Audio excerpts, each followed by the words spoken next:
Nasceu na Covilhã, viveu por lá grande parte da infância e chegou até a ser acólito. Diz-se que foi por volta dessa altura que a música ganhou sentido na sua vida. Em Lisboa deu-se a conhecer ao país, pegou na guitarra, fundou grupos que marcam gerações e tem canções que ainda hoje nos fazem viajar pelo tempo. É compositor, guitarrista, um dos nomes mais conhecidos da música portuguesa. Está a celebrar 48 anos de carreira, quase a caminho dos 50. João Gil, em 40 minutos. Seja muito bem-vindo. Bem-vindo, que honra, que honra. Obrigado. Já tens planos para os 50 anos de carreira? Olha, não tenho propriamente. Tenho algumas ideias, mas ainda não. Que são sempre em grande, não é? É aquilo que tu nos habituaste. Tenho que fazer alguma coisa, não é? 50 anos é Eu especial, acho não é? que merece fazer qualquer coisa. Também Não acho sei que sim. ainda o quê, mas merece fazer qualquer coisa. Tenho que pensar no assunto, basicamente. Ainda tens 2 aninhos também. Sim, mas é agora que tenho que pensar. Pois, Sim. que é para Senão teres depois tempo de executar, não é? Perco a passada e depois faço à pressa e não quero, não é? Olha, tu em maio deste ano estiveste aqui na Rádio Observador numa altura muito especial. Estavas a apresentar o teu novo álbum, Só se salva o amor. Uma emissão que contou com o Presidente da República, Marcelo Rebelo de Sousa, com o Cardeal Américo Aguiar. Uma missão radical. Sim, e revolucionária, podemos dizer. Na altura, o álbum tinha saído há muito pouco tempo. Que retorno é que tens tido desse trabalho que explora aqui a vertente, lá está, revolucionária da questão Sim. do 25 de Abril também? Muito bom, aliás, o modelo que iniciámos aqui no Observador, eu pude replicá-lo ao vivo no outro dia no Casino Estoril, em que tive o autarca, que é o Carlos Carreiras, que é o autarca eleito vigente em exercício no Conselho de Cascais, e foi muito bom porque pudemos fazer concerto / debate. É um conceito que tu gostas? Não, repara, este disco Só Salva o Amor reflete os 50 anos da democracia. Fiz este álbum a pensar. Né? Estavas-me a fazer a pergunta o que é que eu hei de fazer quando fizer 50 anos. Eu pensei em relação à democracia, o que é que eu deveria fazer. Claro.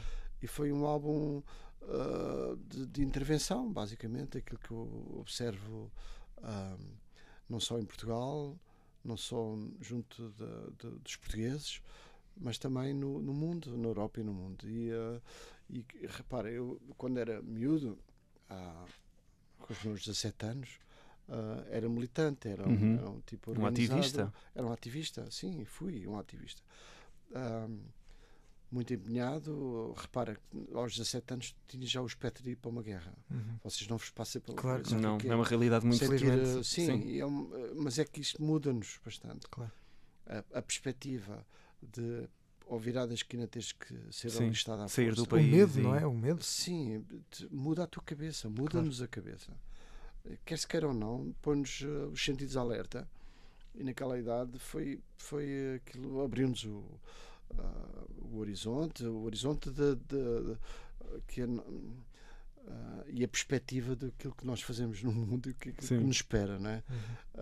Portanto, Portugal era um país a preto e branco, não vos passa pela cabeça o atraso de vida que era, e mesmo uma coisa terrível. E então, nessa altura, acordou em mim essa vontade de mudar e de participar na mudança do país, e depois veio o 25 de Abril. Entretanto, 50 anos após a democracia, eu apeteceu-me fazer um álbum de observação E nessa reflexão também. repara, sim, mas sem moralismos, Certo. sou incapaz de dizer que o caminho é por ali e não por ali. Não me cabe a mim sequer. Acho que os artistas devem questionar, devem pôr questões, devem levar as pessoas a pensar e a decidir pelas suas cabeças. Não dizer que não sou nenhum pastor evangélico, nem vou dizer que a salvação é por aqui e não por ali. João, mas nessa reflexão que fizeste... Percebes? Portanto, é um álbum de observação Claro. e de questão. Mas nessas observações, ou seja, em 50 anos que estamos em democracia, 50 anos em que tu viveste e viveste também muito intensamente os anos antes, que conclusões a que chegaste? Ou seja, que país é este que temos agora 50 É um anos país depois? mais colorido. Mais colorido. Mas já está todo pintado? Ou ainda falta um bocadinho de cor? Falta sempre, não é? Sim. Acho que Portugal é um país em permanente construção. Foi isso que, aliás, mais ou menos a conclusão que chegámos aqui com o Américo Aguiar e com o presidente Marcelo Rebelo de Sousa foi exatamente a constatação que estamos em permanente construção e aparafusamento. Estamos constantemente a parafusar a democracia, mantendo aquilo que são as guias constitucionais, claro. Não é? Temos com todos os problemas que podem com todos os problemas que existem e estão identificados. Tens um Serviço Nacional de Saúde que é um exemplo na Europa e no mundo. Tens a escola pública, que é uma conquista. Tens uma quantidade. Tens um Parlamento. As pessoas podem se organizar em partidos.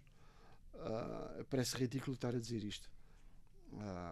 Mas isto era bem diferente. Para quem viveu, embora tenha sido aos 17 anos, mas fiquei com uma ideia de facto, um país sem liberdade é um país triste. Mas eu acho que a grande diferença é mesmo essa, ou seja, se calhar se perguntares a muitas pessoas da nossa idade se o Serviço Nacional de Saúde, se a escola pública funcionam bem, nós dizemos, não, funciona muito mal. Mas para quem é da tua geração, só o facto de termos um Serviço Nacional de Saúde ou uma escola pública já é uma vitória, não é? Sim, na minha perspectiva, funcionar mal não quer dizer que seja a evitar ou mudar. É a parafusar, a melhorar. É a construção que estavas a falar. E a construção. É assim que eu vejo o país e o mundo. Claro. Está sempre em plena mutação. É como o universo que está em expansão. As sociedades tendem a melhorar. Embora nós tenhamos no planeta muitos exemplos terríveis que estão longe de acontecer. Ou seja, há um caminho, há uma evolução da espécie, há um comportamento que vai mudando, sou muito otimista em relação à humanidade e vejo que ela está em permanente mutação, embora os problemas às vezes sejam grandes e pareçam que voltamos atrás outra vez na passada da humanidade, mas não, as coisas estão sempre a evoluir, tendem a evoluir para melhor, embora por exemplo aquilo que está acontecendo no Afeganistão em relação às mulheres, se vocês virem, e aos talibãs, é uma coisa, nem sei classificar aquilo não entra na nossa conversa. Nós estamos aqui a discutir sobre o Serviço Nacional de Saúde. Claro. É uma coisa, uma realidade paralela quase. Ali é uma realidade distinta de pessoas que vivem na escuridão. E então o planeta todo a querer mudar, mas já há persistência de coisas menos boas que ainda a acontecer. Esta época que nós vivemos agora, em 2024, caracteriza-se, acima de tudo, por uma informação.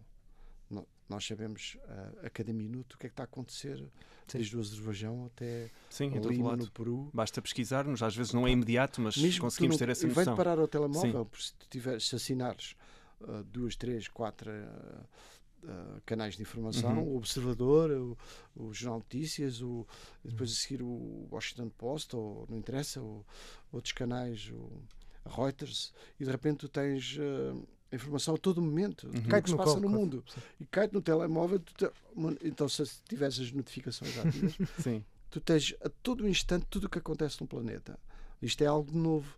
Esta informação realmente é a grande mudança que eu vejo. Isto é um excelente mote para irmos aqui a uma questão, porque estamos aqui a falar de liberdade, democracia. Há 50 anos, no 25 de abril de 1974, não havia telefones, não recebias notificações a dizer está a acontecer uma revolução. Sim.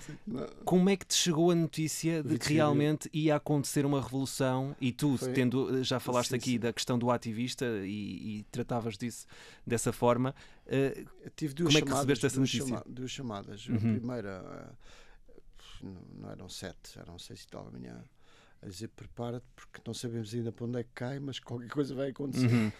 E que é isto? E ficaste expectante? Fiquei. Fui a correr para os meus pais não acordarem, vivia com os meus pais. E aqueles telefones pretos grandes, assim, a correr, e depois fiquei muito perto do telefone, porque sabia que ia receber uma segunda chamada. E foi isso que aconteceu. Não eram 8, 7 e tal, já estava a receber uma chamada para a rua.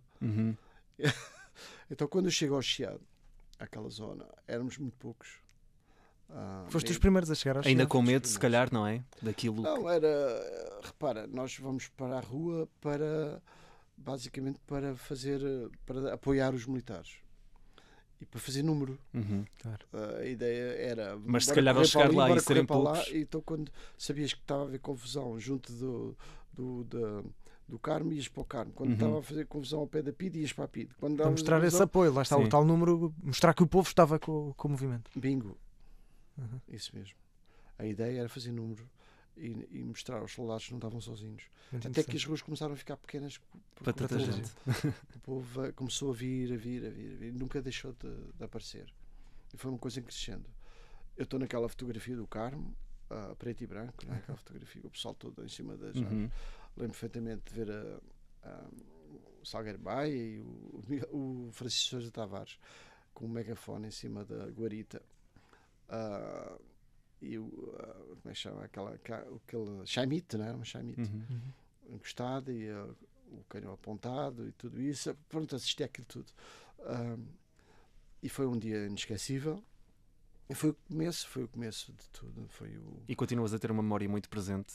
Aliás, pelo relato que fazes aqui, sim, é um momento muito as marcante. memórias de infância não nos largam nunca, não é? Sim. Podemos perder qualidades. Para o bem e para o mal. Mas para o bem e para o mal, elas ficam lá. Sim, João, e como é que se refletia o teu ativismo na altura, já que explicaste que eras muito dedicado a esta causa, principalmente pela questão da guerra colonial, que obviamente ninguém queria. Chegaste a ter uma banda nessa altura que também, onde esse ativismo estava de certa forma... Não chegou a ser banda, aquilo não foi nada. Comparado às que tiveste depois, não é? Não existe. Não, o que interessa reter é que o que mudou, o agente, o catalisador foi realmente o medo de ir para a guerra. Ponto. Não vale a pena esconder. Claro. Um gajo tem medo de ir para uma guerra. Não é nada, não é por aí que se é mais ou menos homem ou menos másculo. Esqueçam. Claro. Ir para uma guerra é uma coisa que muda tudo. Deixar a família, deixar tudo para trás. Poderes morrer? Sim. É tudo. Ir para uma guerra é uma situação. Imagino o que é que os jovens sentem na Ucrânia agora. Imagino. Quer dizer, eles já estão em guerra, não é? Estão a ser invadidos, quer dizer, é complicado. Mas imagino, para nós que sentimos essa tensão, esse medo, sentimos também o medo global do que é ser invadido, o que é ter uma guerra que não se quer. Mas tem que ser. No nosso caso, nós não tínhamos. Sabíamos que aquilo era uma causa perdida. E, não é? Começámos a discutir uns com os outros. E lembro perfeitamente com os meus amigos. E percebíamos que não tinha solução. Não tinha solução. A gente já sabia, até porque sabíamos a experiência inglesa, a experiência francesa, o que é que acontece o que é que aconteceu aos grandes impérios. Claro. Naturalmente que os povos queriam a história ajuda-nos independência e, portanto, nós tínhamos que ir sair a qualquer altura, não se sabia quando, mas não é, já se sabia o que é que iria acontecer, então sabíamos que era uma causa perdida. Para quê? Então começas a questionar, e para quê? Leva a isto, leva a aquilo, abre esta porta, abre a outra, e depois começas a ver o mundo, mas tudo se deve a esse pequeno detalhe que é: eu não quero ir para uma guerra. Claro. Não a sinto como minha. E acho que isto mudou a cabeça de muita gente. Claro. Agora sim, vamos à tua infância. Parece estúpido estar a falar disto a esta distância. De todo. Não, mas acho que é bom nós termos, acho que é bom nós termos noção desta... Não é pode ser medo, mas também é no fundo tomado de uma perspectiva que é completamente diferente. É isso que tu dizes. Eu e o André não temos essa realidade. Ainda mais a guerra é uma realidade cada vez mais, não é? Sim, e acaba por ser também bom. Não aqui, mas... Tens o mundo agora em muitos sítios em guerra e estamos todos preocupados, quer dizer, agora já não é uma questão de idade, é uma questão de existência da espécie. Claro. Mesmo. Não é? Armas nucleares, quando começa a falar, é lá. E não só com a Rússia, mas também no Médio Oriente. Já não é ir para a guerra, isto já é guerra, já vem ter connosco. Exato. Não é? Portanto, é uma coisa complicada. João Gil, vamos à tua infância, não em Lisboa, mas na Covilhã, um sítio que te deve trazer grandes memórias. E queres perceber isto, como é que isto surgiu na tua vida? Tu foste acólito na igreja e quero saber como é que tu foste lá parar, no fundo. Pois tem a ver com a minha mãe e com os meus pais. E com... Enfim, o meu irmão também era músico, compositor, já não está entre nós, mas tocava um órgão também. E uma coisa leva à outra, eu não acho mal nenhum. Claro. Não me fez mal nenhum, antes pelo contrário. Até despertou o teu sentido depois Sim, também para a música, eu não foi? devo isso à igreja, no sentido Sim. foi ela que me proporcionou esse encontro com... Sabes que fazer música ou compor música é um pouco parecido com aquela... Sabes, quando vês uma criança muito pequenina e quando recebe uma bola e tu vês que o miúdo já tem toque de bola. Já sei o que é. Exato. É uma coisa que nasceu com a criança. Há uma predisposição para isso. É magnético. Sim. Aquilo corre-lhe bem. O bebê recebe a bola, levanta a cabeça e devolve a bola no sentido correto. Já mostra uma aptidão. Eu acho que a música é parecida com isso. A música sempre me correu bem. E aconteceu quando estava a acolitar. Às vezes um bocadinho distraído, não era?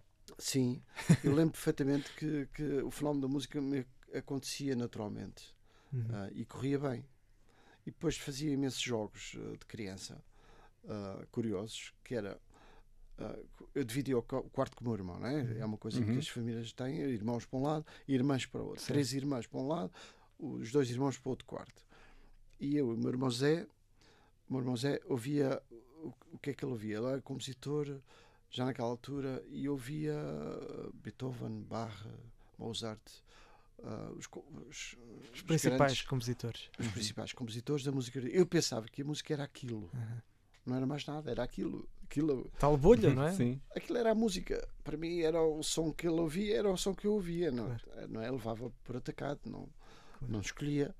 As minhas irmãs começaram a ouvir mais tarde música pop na altura. Até chegar aos Beatles e os Rolling Stones. Mas havia assim uns cantores românticos franceses que estavam na moda, que elas adoravam. E eu comecei a ouvir ao longe outros tipos de música. Mas para mim a música era a música erudita. Era aquela linguagem que eu ouvia de manhã à noite, ou quando estava no quarto, né? Ou ia para a cama e tal. Estamos a falar de bebê. Estamos a falar de... Ou seja, sim, os primeiros sons que eu comecei a ouvir no meu vocabulário, e vocês sabem que um recém-nascido, passado ali 3, 4, 5, 6 meses, primeiro ano de vida, é receptivo a tudo. Claro. A aprendizagem de tudo, de qualquer língua que nos ponham à frente, a gente aprende naquela altura, não é? Porque o cérebro está fresquinho, verde, sim. E desperto para isso. E aprende tudo, todos os sons. É uma esponja.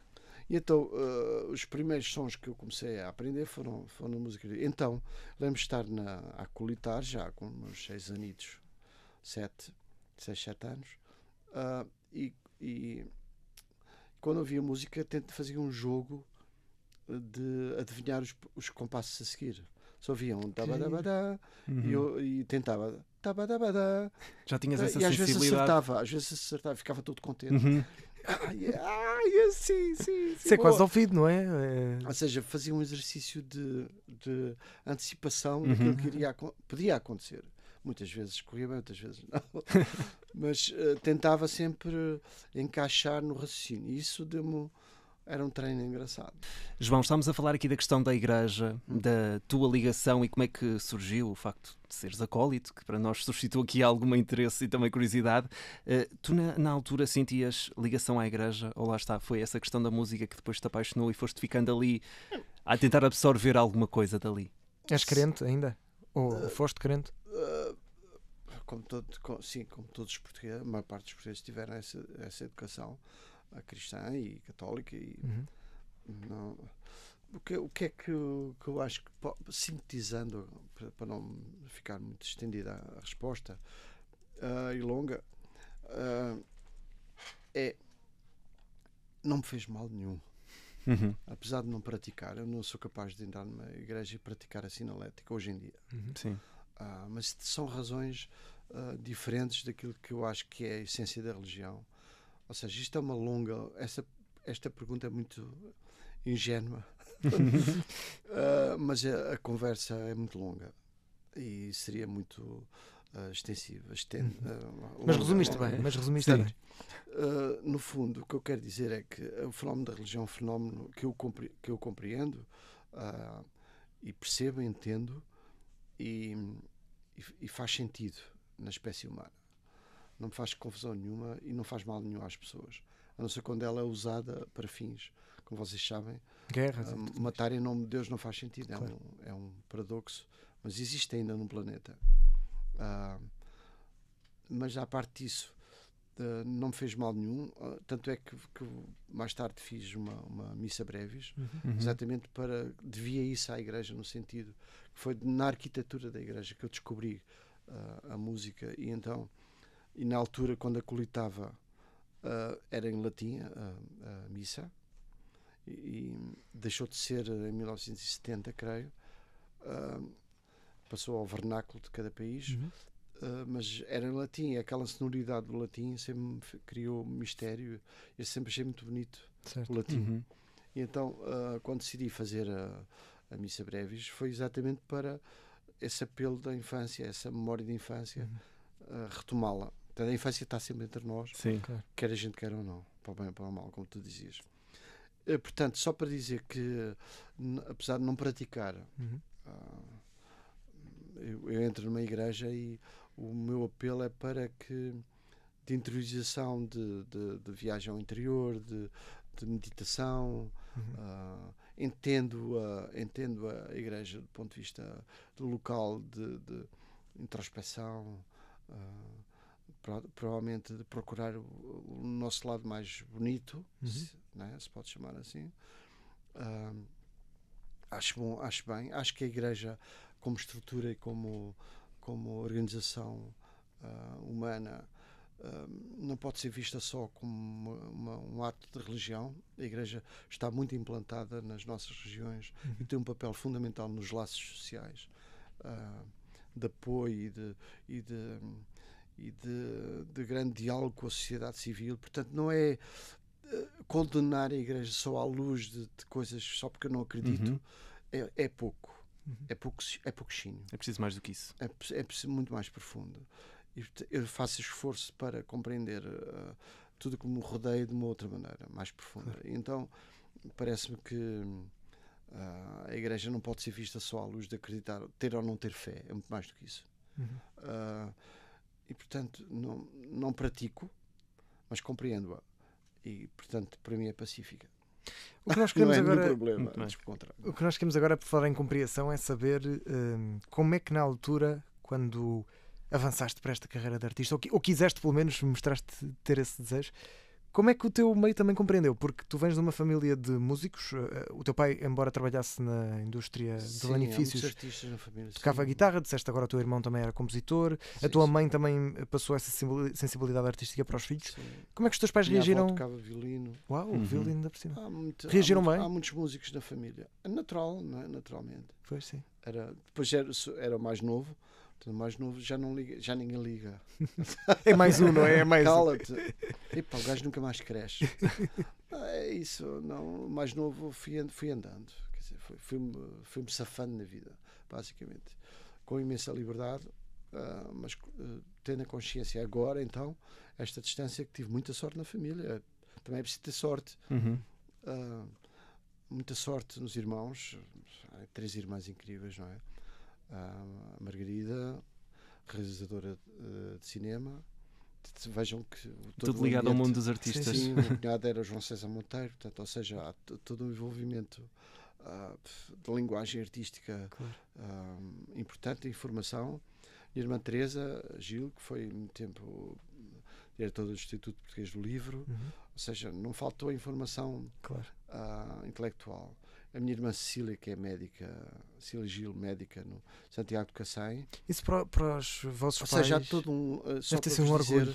Para dizer que a minha família sempre proporcionou, claro, muito vocabulário. E eu beneficiei disso, basicamente. Agradeço-lhes, mas tenho a consciência que não há milagres. Quer dizer, todo o ambiente de crescimento foi favorável, não é?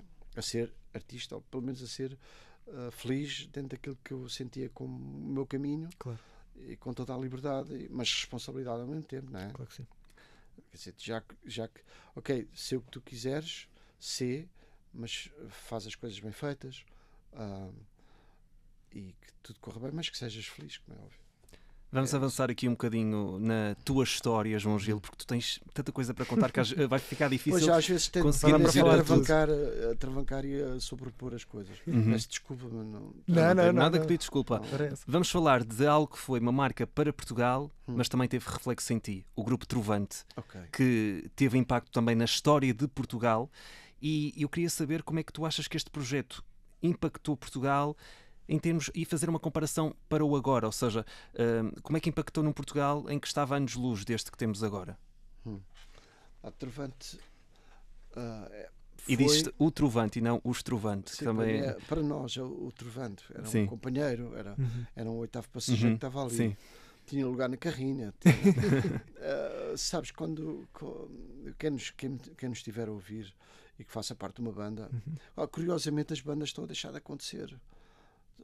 Cada vez mais artistas numa época a fazer a sua... muito individualismo exacerbado.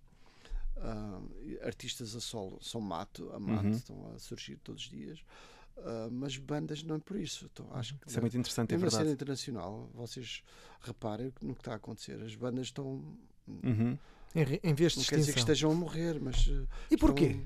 Que justificação é que encontras para isso? Podemos encontrar justificação numa época que vivemos, mais pessoas isoladas, mais agarradas ao smartphone, miúdos agarrados a um TikTok numa linguagem muito rápida, muito... podemos encontrar... Será que já não tem tanta paciência? Uma velocidade de procura de satisfação individual e de profissional muito rápida. A questão da paciência de lidar com outras pessoas, outras personalidades também pode ter aí esse... É uma pena, porque o trabalho em banda, e voltando ao Trovante, foi uma experiência inesquecível e porque o Trovante não morreu. Claro. Nós apenas não tocamos. Sim. Mas a banda está aí e volta e meia ouço um ou outro tema e vejo o quanto aquilo é único. É inacreditável. Ok, a sonoridade tem a ver com os anos 80, 90, sim, de acordo.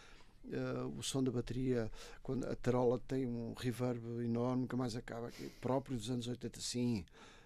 Mas os arranjos, a maneira como a voz está encaixada com a harmonia, a maneira como os acordes seguem a melodia, a maneira como a percussão e os arranjos estão encaixados uns dos outros, a autonomia dos arranjos perante a melodia e a voz, a qualidade da voz, o brilho nos olhos do João Gil neste momento. É inacreditável. A sério, às vezes ouço Trovante porque preciso de ouvir um tema qualquer lá mais atrás que fiz e quero recuperar e de repente fico, uau, que isto? Orgulhoso. Emocionas-te a ouvir? Não, eu fico parvo com a qualidade e fico parvo ainda com a atualidade, com o facto daquilo ter aquela linguagem daquela época do ponto de vista sonoro, repito, do ponto de vista sonoro e tecnológico, mas aquilo é altamente inovador, avançado e continua muito, muito avançado. Está longe, o Trovante pode ser redescoberto a qualquer momento por qualquer pessoa, claro, independentemente da idade, entendem? Não tem a ver com uma coisa que ficou lá atrás, não, tem a ver com uma escola incrível de música e foi isso que eu aprendi. Foi isso é isso que se aprende em conjunto. Fazer parte de uma banda é extremamente importante no crescimento. Aprender a lidar com colegas, aprender a lidar com outros egos, aprender a lidar com adversidades coletivas, aprender a lidar com a ideia de que, por isso o Trovante explica muito, que há um quarto elemento que não está ali a tocar, mas a quem nós devemos reverência e devemos respeito, e por isso aquele elemento, o Trovante, digamos que era uma espécie de bandeira ou hino, ou constituição, digamos assim, entre aspas, que justifica o foco de todos perante uma identidade. É aquilo que nos fazia remar para o mesmo sítio. Ou seja, só acontece porque trabalhamos em grupo. Claro. Daí a importância para um jovem, agora em 2024, se fizer parte de uma banda, não quer dizer que prescinda da sua pessoa. Essa é a informação que eu gostava de deixar aos mais novos. Não pensem que caminhar sozinhos vos leva ou vos pode levar a uma felicidade maior. É uma ilusão isso. Acho que o trabalho em grupo não substitui a afirmação de uma identidade única e própria e singular, que é cada um. Isso o Trovante está cá para ser esse exemplo bonito. O Luís a cantar, o Manuel Faria a tocar piano, o Zé Salgueiro a tocar bateria, o Artur a tocar sopros, o Fernando Júdice no baixo. Cada um era o que é. Quer dizer, não ficam anulados por fazer parte de uma banda. Não faz sentido. Não faz sentido as pessoas anularem-se só porque estão num trabalho coletivo. Por isso, o apelo é para que insistam em trabalhar em coletivo. Haja mais porque a grupos. expressão da individualidade virá com o tempo, naturalmente. De todas as canções que vocês tocaram, cantaram, há alguma que guardes com um carinho especial? Ainda há pouco estavas a dizer que de vez em quando vais... Sim. Do projeto do Trovante, mas não só. De todas as músicas que fizeram parte da tua vida, principalmente das que tu fizeste, claro. Okay. Quais é que são aquelas mais marcantes e que tu de vez em quando revisitas? Em que te emocionas, por exemplo? No meu espetáculo agora revisito todas as partes, não é? Mas há alguma que guardes com um carinho especial? Se tivesse escolher só uma... É difícil. É um exercício muito difícil. Não há uma. O que posso dizer, é como escolher o filho preferido, não é? Não, também não é preciso ir por aí. Não é preciso ir por aí, mas em todos os projetos há uma canção ou duas que refletem a soma. Por exemplo, do ponto de vista de composição, em que compreende a relação da melodia com a harmonia, há uma canção de segunda linha. As canções de segunda linha para mim são maravilhosas. Às vezes são as melhores. Não sei se são as melhores ou não, mas são aquelas que fazem a substância de uma carreira. Se tu não tiveres material que justifique um concerto, tu não podes fazer um concerto só com os hits. Não faz sentido. Eu agora não posso chegar ao palco, toco os Loucos de Lisboa em 4 versões e estou ali meia hora. Não faz sentido. Ou 125 Azul. Certo. Não dá. Até porque um concerto precisa de altos e baixos também, de certa forma. Não dá. E de partilha com o público. Mas é que esses baixos, quando tu dizes baixos, baixo, são as canções que fazem a carreira, fazem a substância, que dão o percurso que se mantém. E essas canções de aparente segunda linha estão em todas elas. E há uma canção de Trovante que eu gostava de destacar que se chama Bye Bye Blackout. Ouçam-na e vejam. Estou a ver qual é essa, por acaso. Pois, pouca gente sabe agora, embora na altura a canção tenha passado bastante.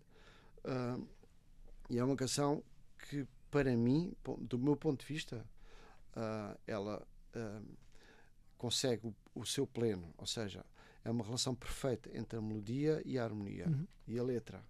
A letra foi escrita pelo João Monge, que é um grande amigo da infância. Sim, e eu tinha saído do filme Shining na altura e flashei com o filme. Fiquei passado com o filme, adorei o filme, adorei o medo, a tensão. O Kubrick também não era um realizador, claro, né? É um realizador incrível. Então fiquei completamente passado com o filme e com uma cena que aconteceu no filme, que era quando o Jack Nicholson está num balcão, o som está forte e depois há uma saída da câmara e com umas portas assim, dão uma na outra e a ação passa para uma sala ao lado e ouve-se a mesma canção que estávamos a ouvir em segundo plano.